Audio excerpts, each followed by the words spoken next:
Cool, so I just came up to check on things. It's been a while. Looks like, I don't know, maybe a bear or a small animal or something. Ripped a pretty good hole in the screen, in the intake. And so this is all the overflow with my turbines running. So I have both nozzles open and it's running full steam. We got some water here, some over here. But this tree just fell over in the last little windstorm there. And I had that clean out valve coming down here for that blue barrel. So I did look and it's still barely sticking out. So I think all in all, with the tree falling down and obviously maybe a bear or something here, wasn't too destructive, but it looks like I'll need to make a new intake, and which I was gonna do anyway. This is just version 1.0, so I get to make a new intake, and hopefully that'll make this whole system run a little smoother. Okay, so it's time to build version 2 of the intake. Version 1 lasted quite a while, so I saw this coming. That was just to see, kind of like a prototype, put it in, see what happens. So I'm basically gonna build the same intake, but like a little bit, hopefully a little bit better. I have just some resisto, I have this metal screening that's on there currently. I have a little bit of leftover rubber stuff to make some gaskets.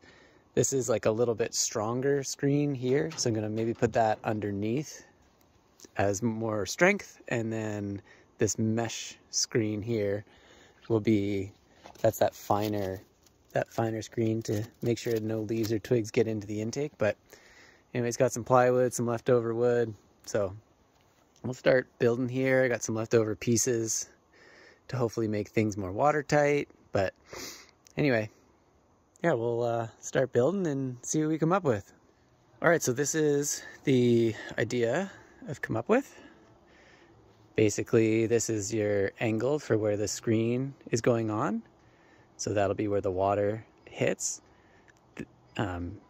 This is a holding tank for the water, so I'm just increasing the size of where the water can sit before it goes down the pipe, and the pipe is gonna plug into right here. And I've angled this back just a little bit to make it easier, so when the pipe gets plugged in, instead of being up like it is now, it's going to be angled down, and that'll make it easier for the water to get out.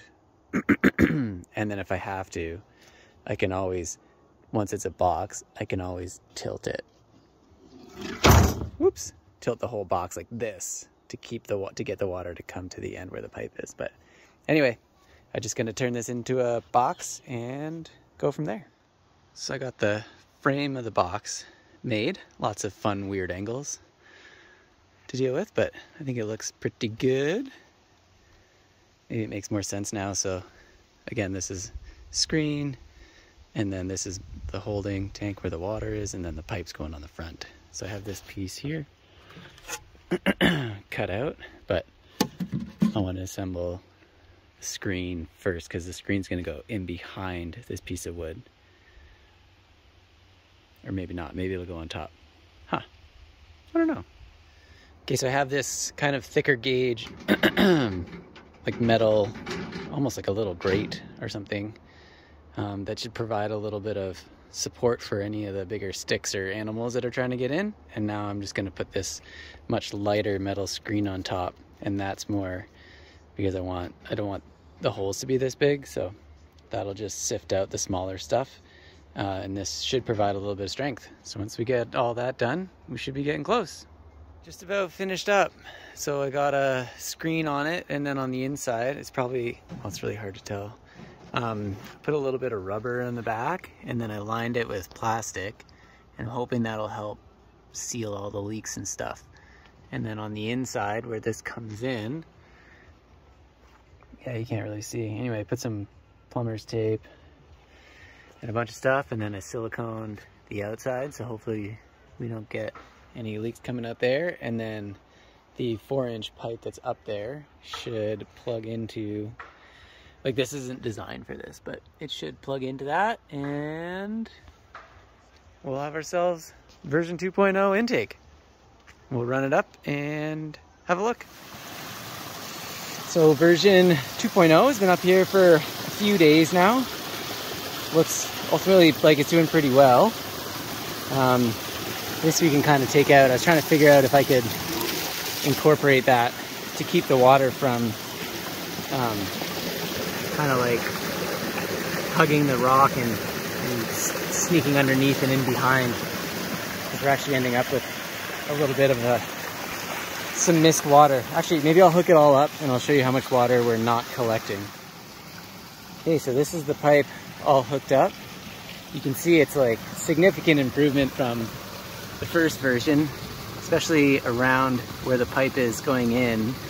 There's not much water leaking out anywhere. Not even underneath. So this is about how much water we're not getting. And I think that's a combination of this stuff here that's kind of running and dripping over the front edge of this. It's just a little tiny bit. And the water that's hugging that rock and running in behind here and gathering in here. So I did it on the last one. I'm not sure if I filmed it or not, but to kind of fill this gap in behind the water, I actually used a wax ring from a toilet flange, and you basically just like take the wax off, you shove the wax in behind there, and that actually seemed to do a pretty good job of sealing it and not kind of like just peeling off over time. So I'm gonna go ahead and put the wax in behind there, and we'll see if that helps capture this last little bit of water.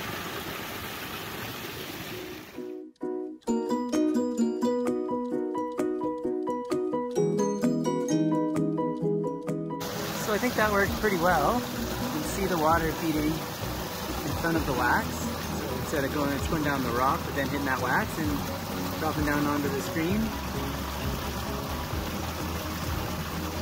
So I'm sure there's still some getting in from behind, but it looks like it's coming in from between those two logs, and I'm not sure where else, but that's a lot better for now. This is the amount of water that you're still missing. But I don't think that's gonna make or break my system. So overall pretty happy with how this is all functioning.